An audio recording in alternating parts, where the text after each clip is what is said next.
From Washington, this is VOA News.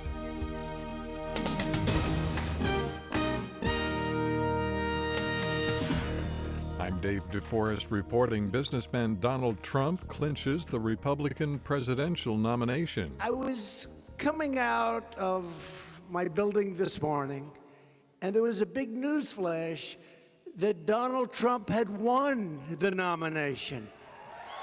And according to a delegate count by the Associated Press, Trump is now assured of a majority of delegates at July's convention, when he will be formally nominated. Speaking to reporters in Japan, where he is attending the G7 summit, U.S. President Barack Obama says world leaders are, in his words, rattled by Donald Trump. Mr. Obama had criticisms of his own for the Republican candidate. A lot of the proposals that he's made display either ignorance of world affairs or a cavalier attitude. Trump has made a number of statements deemed controversial in international circles. The Chinese government is warning leaders of the group of 7 countries to avoid worsening tensions that have risen over conflicting territorial claims in the South China Sea.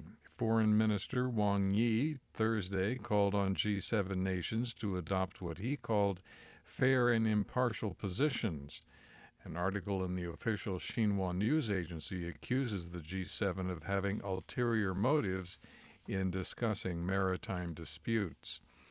Pakistan is accusing the United States of scuttling its efforts to facilitate a negotiated end to the conflict in Afghanistan. Pakistani Foreign Policy Chief Sartaj Aziz told a news conference in Islamabad Thursday that Mullah Mansour, the Taliban leader killed by a U.S. drone strike, was not blocking the peace process. This is VOA News.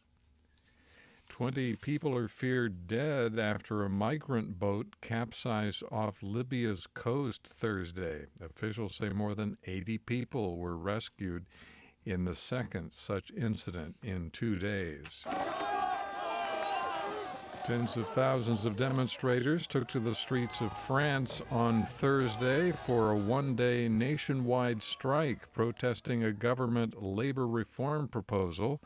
The proposal would make it easier for employers to hire and fire workers and weakens the power of labor unions. Oil prices rose above $50 a barrel Thursday for the first time this year. That follows a report that the oversupply of oil is easing in the United States. A Ugandan court convicted 7 people Thursday in connection with a 2010 terrorist attack in Kampala that killed 76 people. Mohammed Youssef reports. One by one, they stood at the dock while the judge read the particulars of the case and his findings.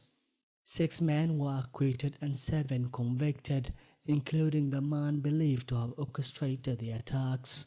In all, 60 people were arrested in Uganda, Kenya, and Tanzania in connection with the attack, but only these 13 were charged and went to trial. The attack on a Sunday evening in 2010 stunned the nation.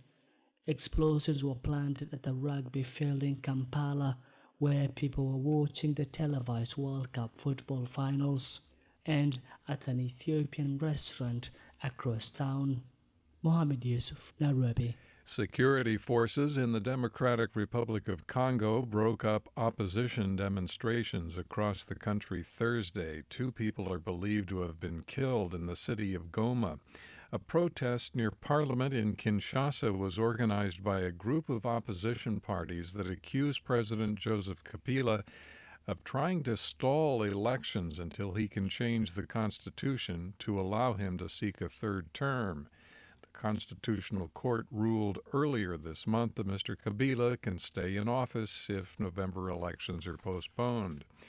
Zimbabwe has freed 2,000 inmates as the country's prison system is struggling with overcrowding and food shortages. The notice of the pardon was announced earlier this week by President Robert Mugabe.